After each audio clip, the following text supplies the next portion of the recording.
Alles klar, prima, bis gleich. Tschüss. Jürgen, wir brauchen eine Box.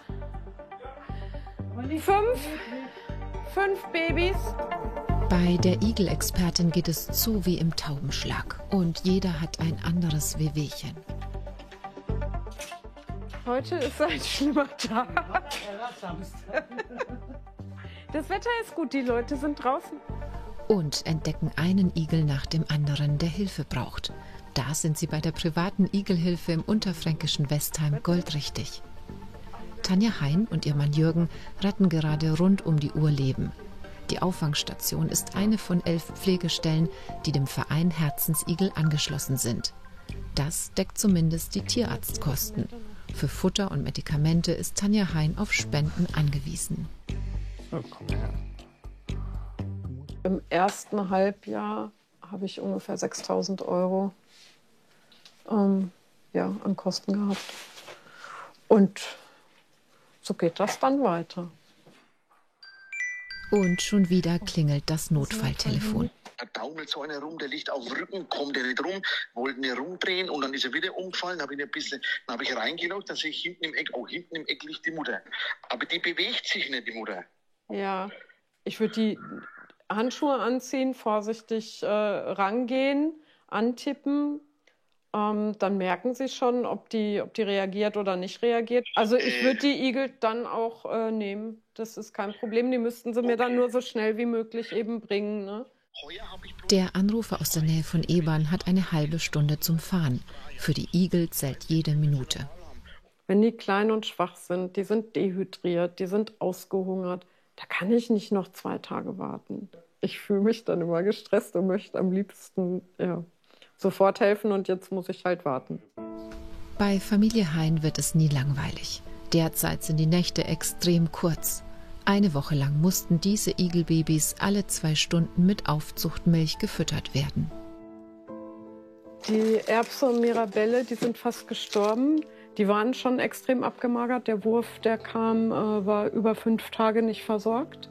Und dann sind die auf unter 80 Gramm gekippt und fast gestorben. Ja, guck mal her, mein Mäuschen. Ja, guck mal. So.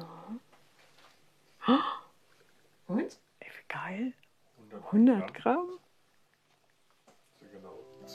Tanja Hein weiß aus eigener Erfahrung, wie sich schlechte Zeiten anfühlen.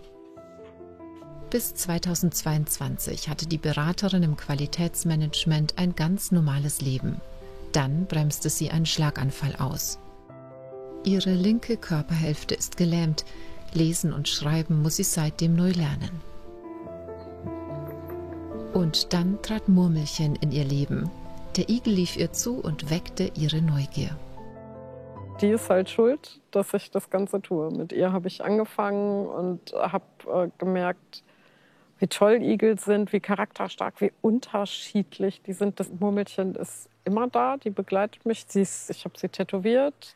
Wir gehen hier rein. Jetzt kämpft Tanja Hein um jedes Igelleben. Endlich sind die Notfallbabys da. Hast du die Mutter noch gefunden, oder? Die ist tot. Die ist tot. Ja. Ich hab gedacht. Hallo, servus. So, dann schauen wir mal. Eiskalt, dehydriert. Also die müssen jetzt erst warm. Ich brauche noch einen Inkubator. Dringend. Da wird die Mutter wahrscheinlich schon länger tot sein. Oberste Priorität: Ungeziefer entfernen. Vor allem die Fliegeneier sind lebensbedrohlich. Aus den Eiern schlüpfen Maden und die Maden fressen den Igel lebendig. Und jetzt ist natürlich, die Kleinen brauchen Wärme und Wärme fördert das Schlüpfen. Deswegen müssen wir jetzt schnell werden. Ja, Mäuschen, alles gut. Wir gucken.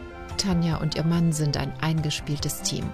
Bei rund 30 Grad dürfen sich die Igelbabys im Inkubator aufwärmen.